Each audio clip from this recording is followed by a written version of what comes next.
ইনশাআল্লাহ আল্লাহর জমিনে আল্লাহর দ্বীনের ঝান্ডা সমুন্নত রাখতে, আল্লাহর পয়গম্বরের ইজ্জতের হেফাজত করতে, এদেশের নাস্তিক্যবাদকে রুখতে, এদেশে ইসলামকে উপড়ে ফেলার সকল ষড়যন্ত্রকে রোখার জন্য যদি এর চেয়ে বড় ত্যাগ এবং কোরবানির প্রয়োজন হয়, হাসি মুখে আমরা সেই ত্যাগ করতে প্রস্তুত রয়েছি।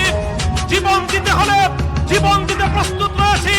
সন্তানদেরকে যদি এতিম করতে হয় সেজন্য আমরা প্রস্তুত